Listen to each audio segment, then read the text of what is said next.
4장 13절 다시 보시면 예수께서 대답하여 말씀하시기를 이 물을 마시는 자마다 다시 목마를 것이나 누구든지 내가 주는 물을 마시는 자는 영원히 목마르지 않을 것이다.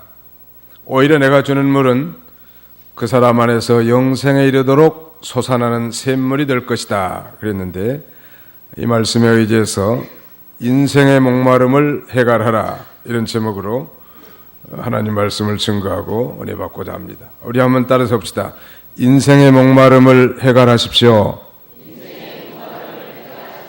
예, 오늘 우리가 드린 예배 첫 찬송가로 부른 526장 통일 찬송가 316장 목마른 자들아, 이 찬송은 1816년 아일랜드 시인이고 작곡가인 토마스 모어에 의해서 작시된 곡입니다.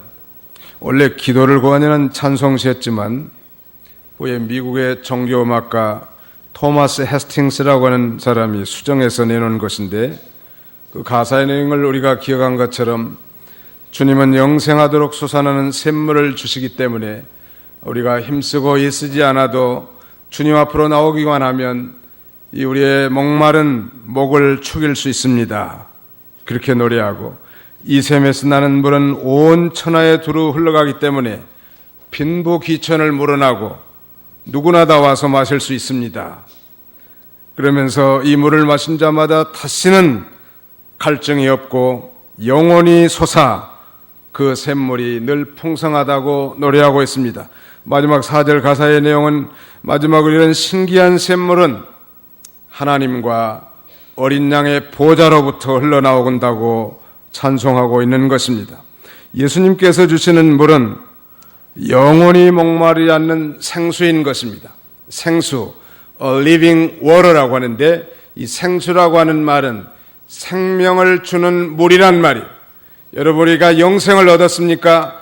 그렇다면 바로 예수 그리스도를 믿음으로 예수 그리스도를 마심으로 우리가 생명을 얻었기 때문에 1차적으로 예수님이 바로 우리의 생수이신 것입니다.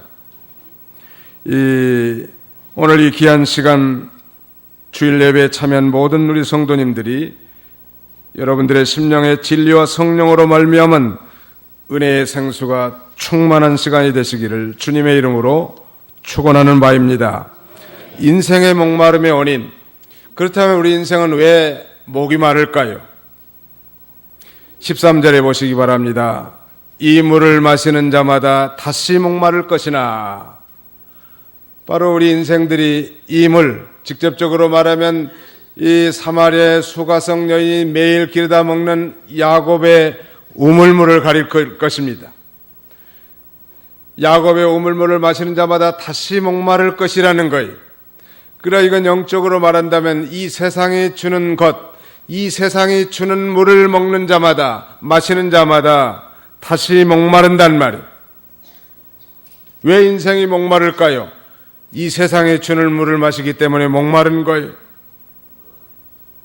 왜냐하면 우리 인간의 영혼의 갈증은 이 세상에 있는 그런 물로는 결코 해결될 수 없기 때문인 것입니다. 그 근본적인 이유는 하나님께서 우리 인간을 창조하실 때에 모든 피조물들과 달리 우리 인간에게는 영혼이 있게 창조하신 것입니다. 하나님이 우리에게 우리 이 인간을 창조할 때 영혼을 창조해 주셨는데 우리 조상 아담이 범죄함으로, 아담은 우리의 인류의 대표인데 인류의 대표가 하나님 앞에 선악과를 따먹고 범죄함으로 그 영혼이 하나님과의 관계가 단절돼 버리는 거예요.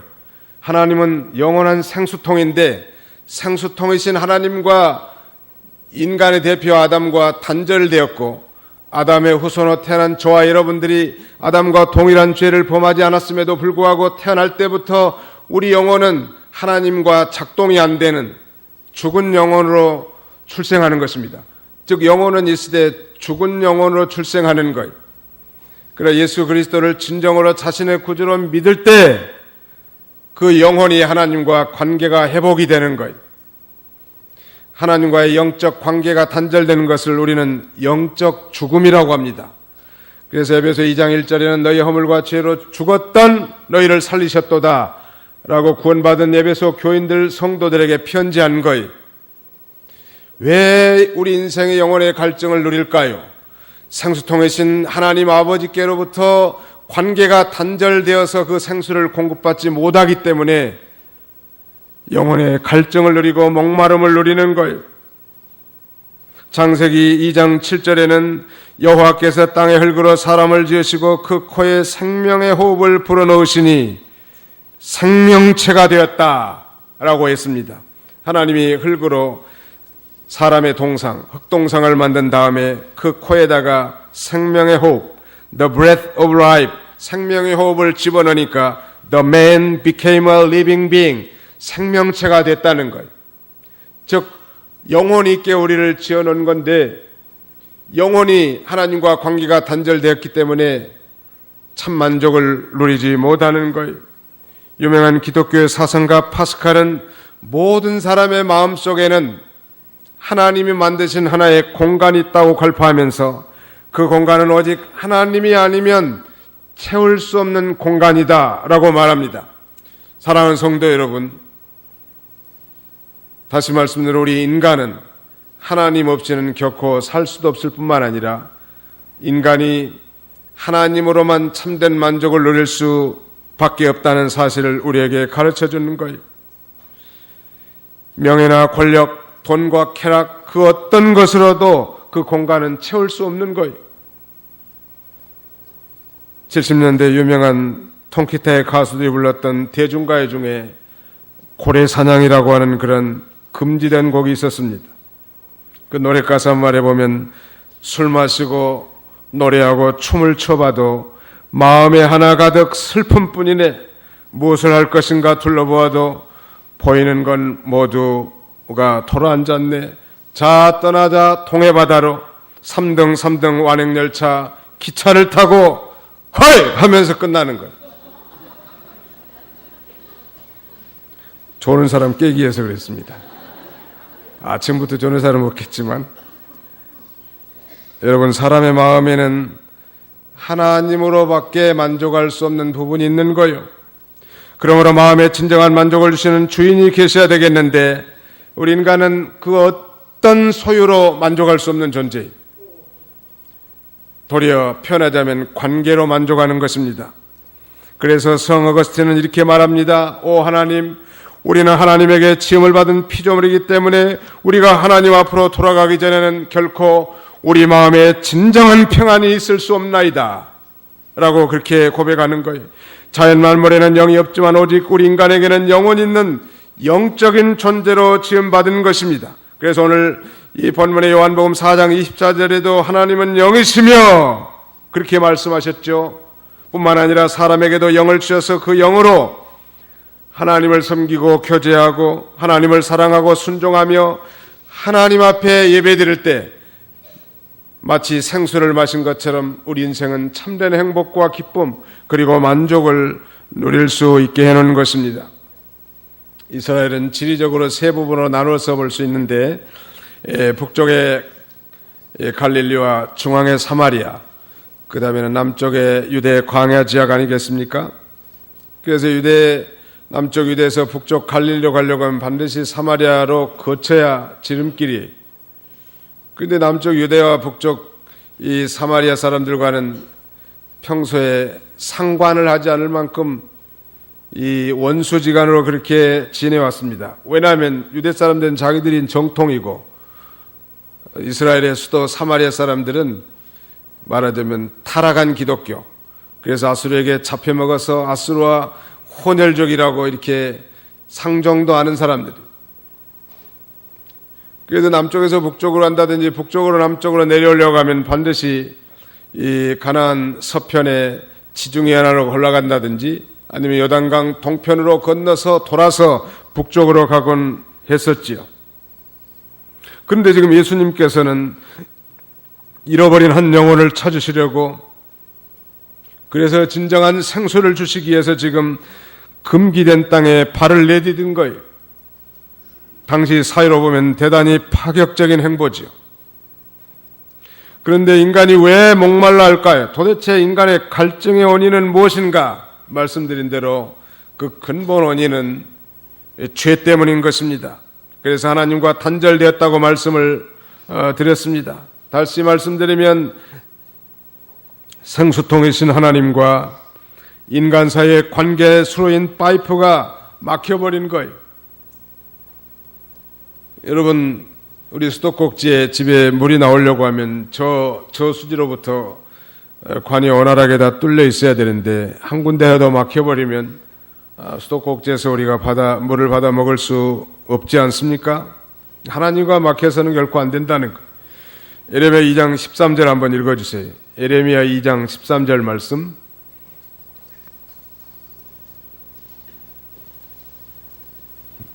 (13절) 이는 내 백성이 두 가지 악을 행하였기 때문이니 곧 그들이 생명수의 근원인 나를 버린 것과 물을 저장하지 못할 터진 웅덩이를 스스로 판 것이다. 예, 유다 백성들이 처음 사랑을 다 잃어버렸는데 그건 두 가지 악을 행했기 때문이라는 거예요. 하나는 생명수의 근원인 하나님을 버렸다는 거예요. 두 번째는 그 하나님 대신에 물을 저장해 먹으려고 터진 웅덩이를 스스로 팠는데 그 웅덩이는 터졌다는 거예요. 여러분, 터진 웅덩이 아무리 물을 부어 집어넣는다 할지라도 다 쏟아져 버리지 않겠습니까? 믿는 성도들이 처음 사랑을 잃어버리고 하나님의 은혜의 강수를 체험하지 못한 것은 하나님, 즉 생수의 근원인 하나님을 버린 것이고 또 물을 저장하지 못할 웅덩이를 스스로 판 것인데 그 웅덩이는 바로 터졌다는 거예요. 오늘 본문에 등장하는 사마리아 수가성의 이 여자는 소위 부정한 여자였습니다. 도덕적으로 생활이 온전치 못하고 가난하고 천한 여자였는데 물기로 온 시간이 그것을 증거하는 거예요. 유대 시간 제6시면 우리 시간으로 말하면 정오 12시인데 나 서늘한 아침이나 저녁에 물길로 먹는 것이 상례인데 아무도 없는 정오에 물길로 온 것 보면 아마 사회적 지탄의 대상인 것이 분명해 보입니다.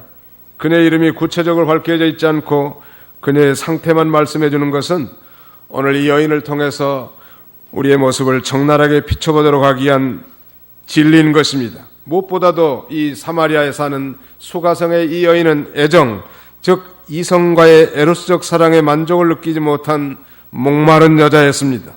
그래서 남편을 5이나 바꿔치우고 현재 6번째 남자는 동거하는 남자인데 그러도 결코 만족을 누리지 못하는 여자였습니다. 사랑하는 성도 여러분, 오늘 예수님을 믿지 않는 이 세상의 모든 사람들은 겉으로 보기에는 그럴싸한다 할지라도 그 심령 상태가 마치 타는 목마름으로 물질과 권세, 명예와 영광, 지식과 애정 등을 추구하면서 인생의 목마름을 날마다 해소해 보려고 갖은 노력을 다하면서 동분서주하고 있습니다. 그러나 여전히 그 갈증에 허덕이다가 이 세상에서 마침내 죽어서는 저 지옥의 영원한 갈증의 세계, 여러분 지옥은 갈증의 세계,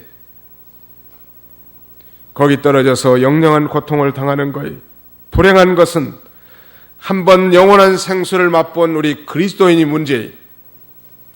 예수를 믿고 생수의 근원 되시는 예수 그리스도를 믿고 구원과 영생을 얻은 하나님의 자녀들이 되었지만은 여전히 세상을 기웃거리면서 마음으로 하나님을 멀리 떠나서 범죄하고 돌아간단 말이에요.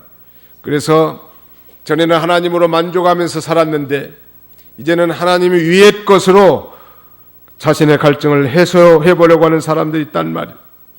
그건 생수통을 버리고 터진 웅덩이에다가 세상 것을 저축해서 그것으로 해결해 보려고 하는 어리석은 헛수고란 말.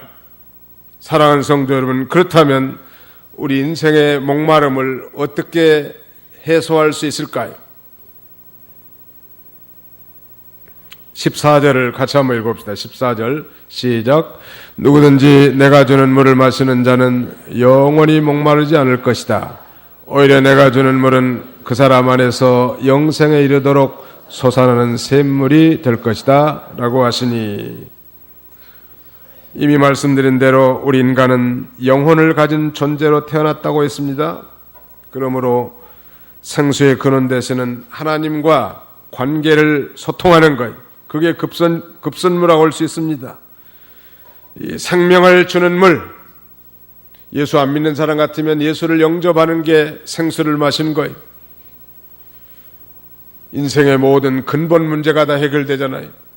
그래 예수 그리스도를 이미 믿는 성도라면 생수를 마신 자지만 진리와 영감으로 우리의 영혼을 살려나가는 은혜의 강수를 다시 마시면서 살아야 된다는 말이에요. 그저 교회 형식적으로 앉아서 종교적 예전에 참여하는 경건의 모습만 갖춘다고 우리 영혼이 사는 거 아니죠. 이 시간에 정말 마음과 정성과 뜻을 다 기울이고 영과 진리로 하나님 앞에 참된 예배를 드리는 신자들에게 하나님은 진리와 영감으로 말미암은 은혜의 강수가 우리 심령 속에 흐르게 되게 하는 것입니다. 다시 말씀드린 목마른 자가 시원한 물을 마심으로 갈증이 해소되는 것처럼 성도가 예수를 믿고 성령의 충만한 가운데서 누리는 기쁨과 만족의 상태가 생수를 마셨다고 할 수 있을 것입니다.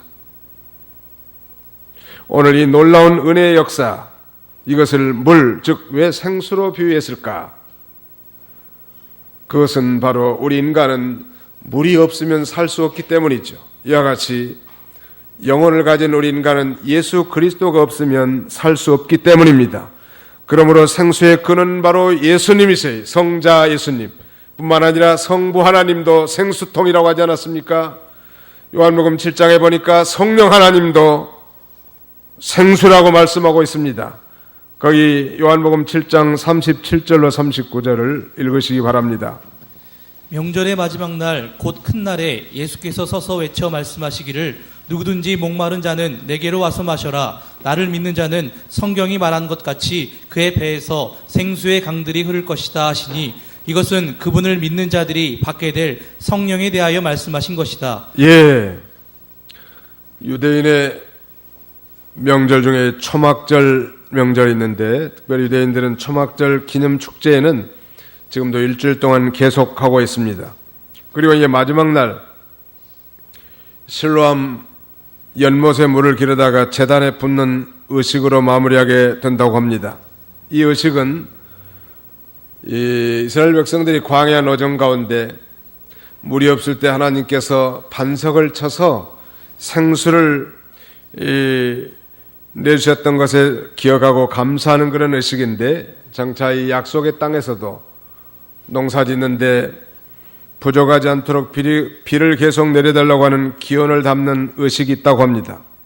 예수님께서 이 초막절 명절 어느 날 이 마지막 날 의식을 보면서 그 명절 의식의 참된 의미를 모르는 이 사람들에게 그 의식에 담긴 중대한 영적 의미를 말씀해 주시는 거예요. 이 생수의 강이 흘러나오는 원리는 소위 마중물의 원리입니다. 옛날 시골 마당가에 펌프로 물을 끌어올려서 먹는 집들이 많이 있었죠.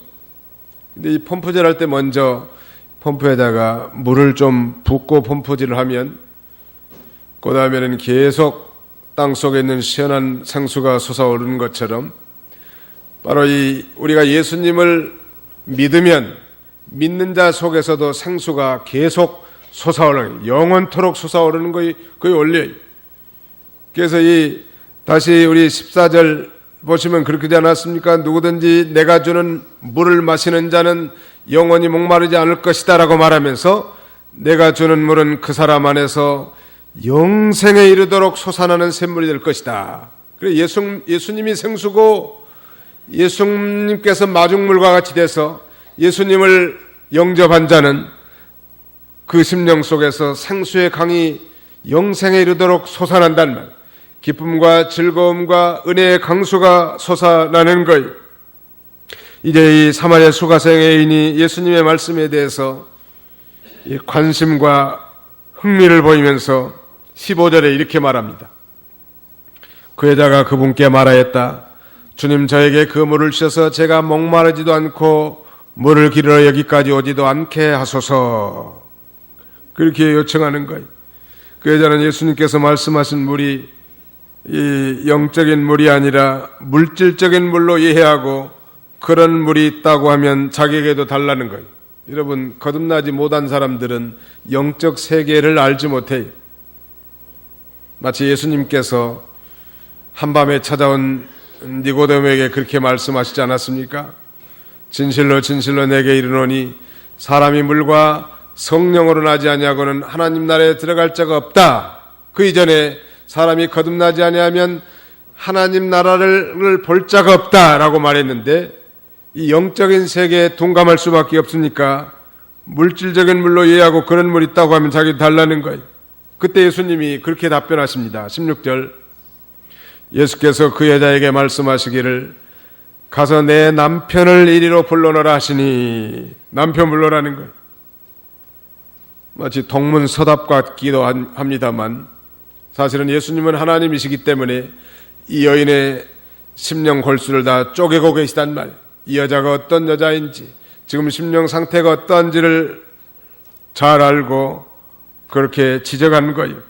환자가 자신의 치명적인 병을 바로 알아야 살 길이 열리지 않겠습니까? 속에 암덩어리가 있는데 아무리 겉에 좋은 치료약을 바른다 할지라도 그건 효험이 있을 수 없어요.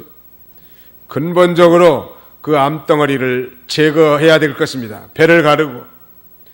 그러므로 오늘 이 유대사에서는 금비된 땅 사마리아 땅으로 대담하게 들어오신 예수님이 그에게 이 생수를 주시고 구원의 생명수를 주시려고 하셨는데, 그 근본적인 문제가 치료돼야 된단 말. 여러분, 우리가 언제나 우리 자신들의 근본을 아는 것이 중요합니다. 가끔 전도하다가 그런 질문할 때도 있지 않습니까? 세례문답할 때도 그렇고. 실례지만 선생님은 의인이라고 생각하십니까? 죄인이라고 생각하십니까? 이렇게 물어보면 10의 8, 9는 다 그야 물론 죄인이라고 생각합니다 라고 이렇게 대답합니다. 왜 그렇게 생각하십니까 선생님은? 그러면 그야 물론 늘 죄를 짓고 살기 때문이죠. 그러다가 당신은 지옥 갈 수밖에 없는 치명적인 죄인입니다 라고 하면 쌍심지를 들면서 기분 나쁘다는 투로 쳐다보는 거예요.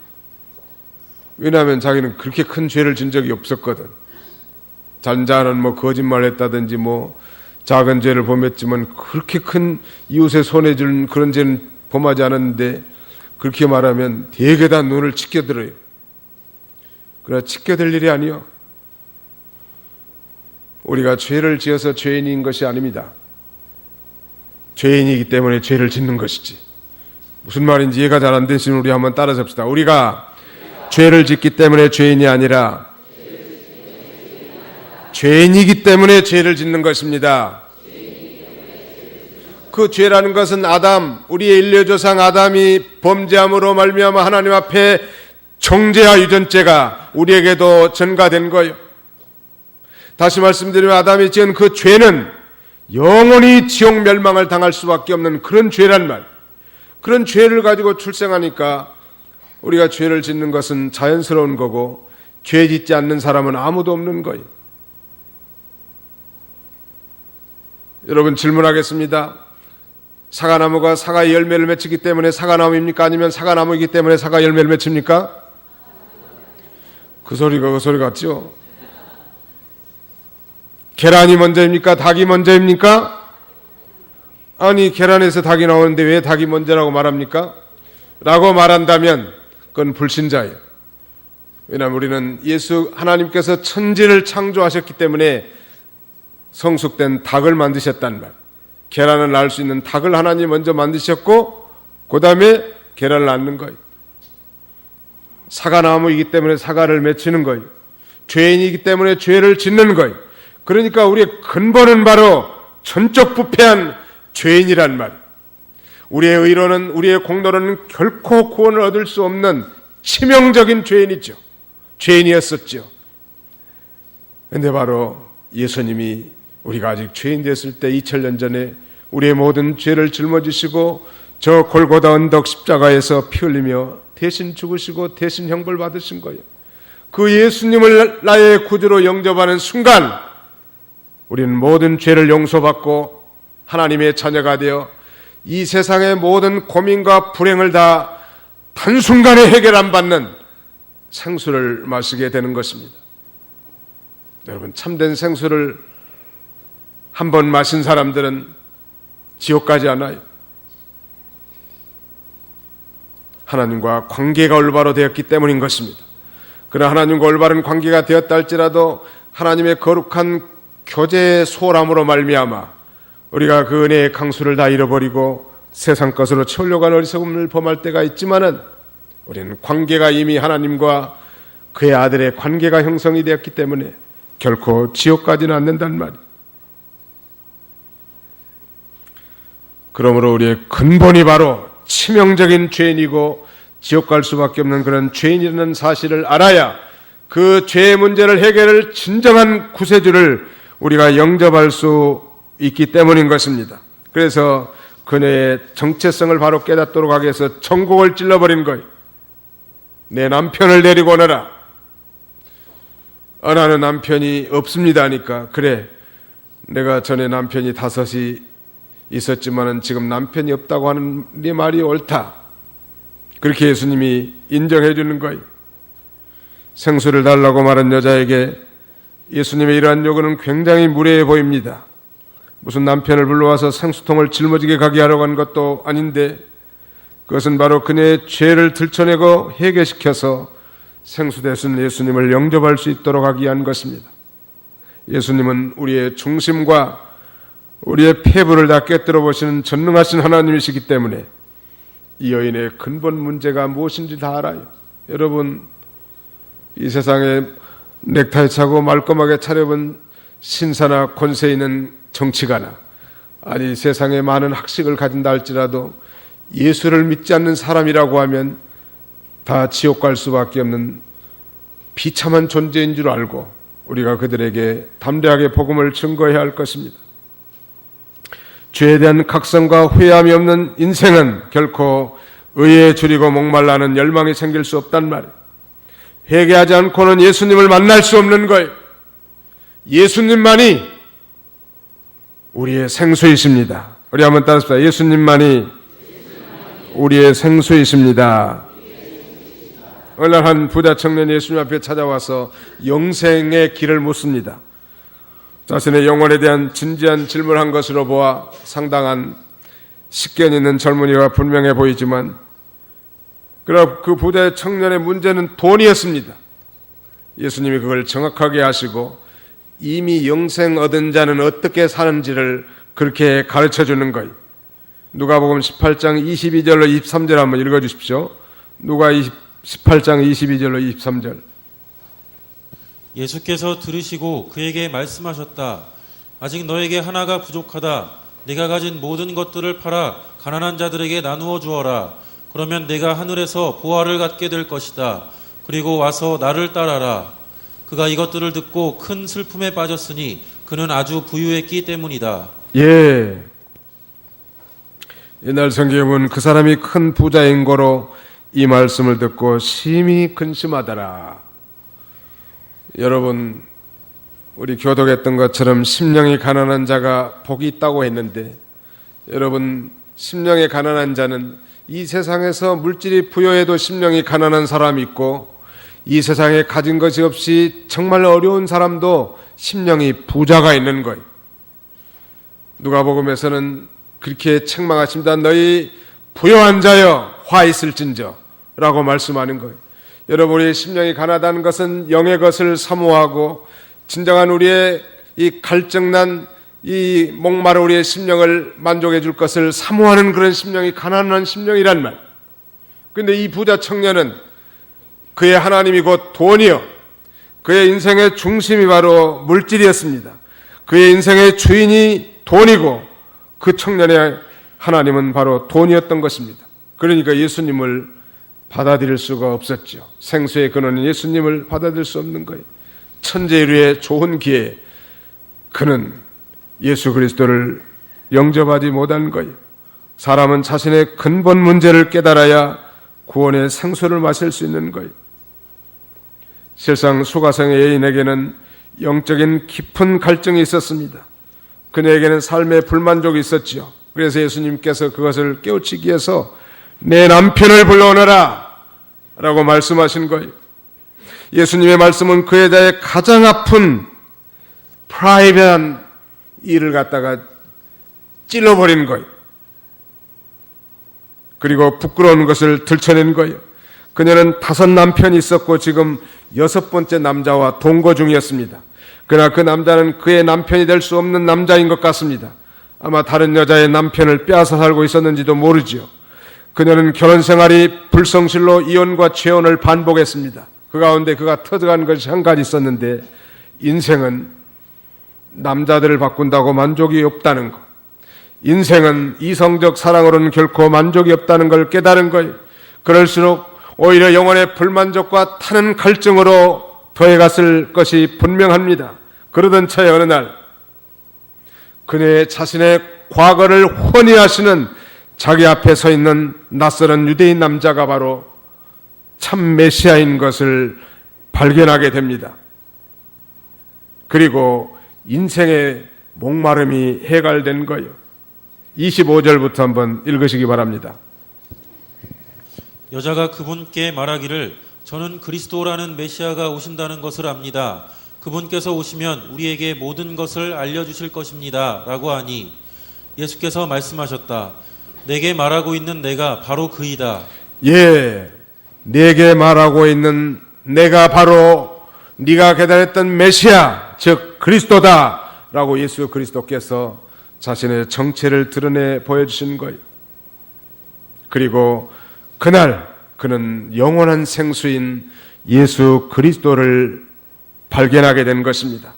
자기의 과거에 추악한 삶을 살았던 인생이었지만, 그래서 여전히 영혼의 목마름과 갈증이 해소되지 않았지만은 그녀의 속에는 그러면서도 불구하고 하나님을 향한 지식과 소망이 항상 있었습니다. 그리고 이제 그녀의 지식과 소망대로 생수 되시는 예수 그리스도가 찾아오셔서 만나주신 거예요. 하나님께서는 이처럼 자기를 찾는 자를 만나주신 하나님, 나를 사랑한 자가 나의 사랑을 입으며 나를 간절히 찾는 자가 나를 만날 것이니라. 이 여인의 생활은 비록 도덕적으로 불결했지만 그 속에서는 정말 장차올 메시아에 대한 이 지식과 소망을 가지고 있던 차에 예수 그리스도께서는 그것을 아시고 금기된 땅 사마리아 땅의 경계를 건너 넘어서 이 여자의 자신의 정체성을 깨닫게 한 다음에 예수 그리스도 자신이 곧 그가 기다렸던 메시아 그리스도인 것을 밝히자 그는 곧 예수 그리스도를 영접하고 영원한 생수를 마시고 인생의 진정한 목마름을 해결함 받게 된 것입니다. 사랑하는 성도 여러분, 인생의 목마름을 해결하십시오. 미국 사람들은 해결하십시오 이 단어를 quench라고 하는 그런 단어를 씁니다. Quench your life with Jesus Christ. 예수 그리스도로 말미암아 여러분의 인생의 목마름을 해결함 받으시기 바랍니다. 아직도 예수 그리스도를 영접하지 못한 종교인들, 경건한 예식의 물결에 잠깐 몸을 담그고 그저 대문 바깥에 나가면 여전히 세상 사람들이 있지 않습니까? 저는 어려서 나이 8살에 어머니 손목을 잡고 교회에 나가기 시작했습니다. 아무 철부지고 아무것도 모른 채로 어머니가 동전 한 입을 쥐어주면 그걸 가지고 가서 연보통에다 집어넣고, 그 다음에 선생님이 얘기한 게 지금도 하나도 기억도 나지 않지만 아마 열심히 들었던 것 같아요. 연보도 좀 많이 주지 우리 엄마는 짜가지고, 다른 사람들은 그때 돈으로 5원 10원 하는데 꼭 1원짜리 하나를 줘. 그래서 아무튼 다녔습니다. 그러나 정말 내 인생이 예수 그리스도를 인격적 체험적으로 진정으로 만났다고는 할 수 없었어요. 그러던 어느 날 제게도 바로 예수 그리스도가 나의 주님으로 찾아오게 된 날이 있었습니다.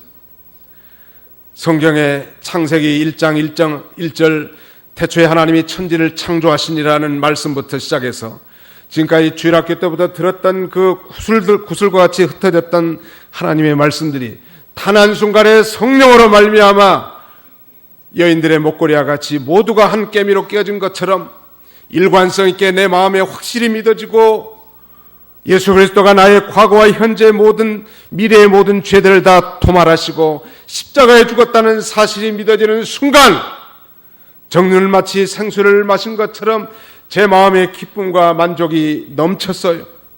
저는 그것을 지금도 이렇게 한마디로 표현합니다. 그때의 기분을 제게 말하란다고 하면 그때 정말 저는 날아가는 기분이었습니다. 너무너무 기뻤고 마치 채증이 걸려 있었던 그 한순간에 쑥 내려간 것처럼 모든 것이 다 뚫려버렸고 모든 의문들이 다 풀렸고 인생의 근본 문제가 해결됐습니다. 그 후에 제 삶은 180도로 완전히 바뀌었죠. 오늘 이 여인도 마찬가지. 종교인으로서 그는 날마다 야곱의 우물물에서 물을 기르면서 동네 사람들의 시선을 피해가지고 산 부끄러운 인생이었지만은 예수님을 믿는 그 순간 그런 것들이 아랑곳하지 않고 그의 삶이 완전히 바뀐 것입니다. 우리 27절부터 30절까지 같이 한번 읽어보겠습니다. 27절로 30절 시작.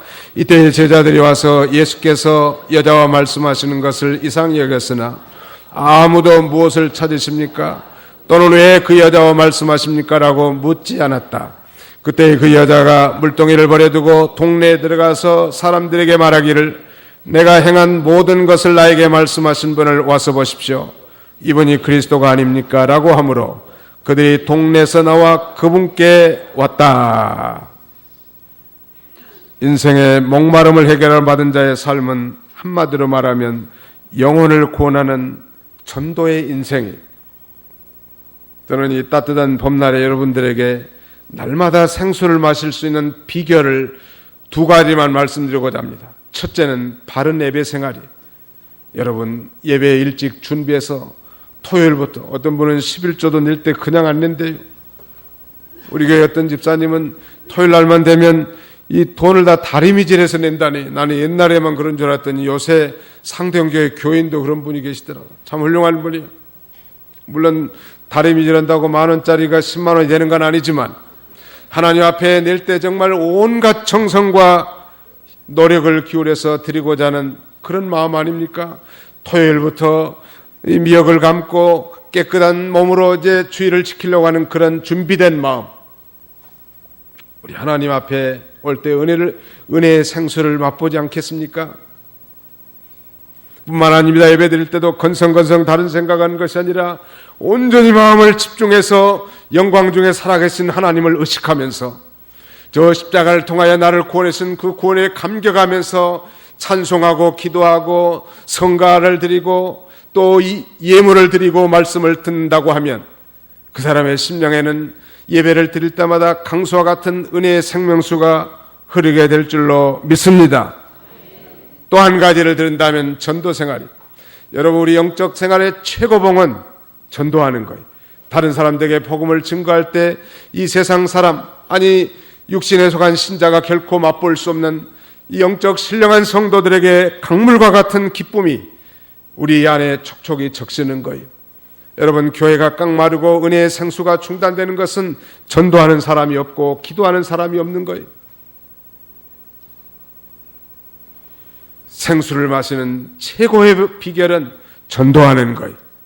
여러분 내 인생에 정말 기쁨이 없고 즐거움이 없는 이유는 예수를 믿고 구원받은 것은 확실하지만 전하지 않기 때문에 그래요.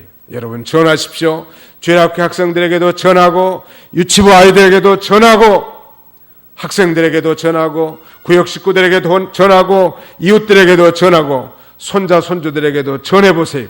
예수님께서 십자가에서 우리를 위해서 죽으셨다고. 우리는 아담의 후손이기 때문에 죄로 말미암아 영원한 지옥 멸망을 받을 수밖에 없었다고. 그 십자가의 피로 내가 죄 사함 받고 하나님의 자녀가 되었다고 전하면 우리 속에 샘솟던 생수가 계속 올라오는 거예요. 믿으시면 아멘 하십시다. 오늘 이 여인의 전도로 사마리아의 수가성에 많은 사람들이 이제 전도받고 돌아옵니다. 그 옆에 한번 읽으시기 바랍니다. 4장 39절로 42절을 읽으시기 바랍니다. 내가 행한 모든 것을 그분께서 나에게 말씀하셨다고 증언한 여자의 말 때문에 그 동네에 사는 많은 사마리아인들이 예수님을 믿었다. 그때 사마리아인들이 그분께 와서 자기들과 함께 머무시도록 요청하므로 예수께서 거기에 이틀을 머무셨다. 그분의 말씀으로 말미암아 더 많은 사람들이 믿었다.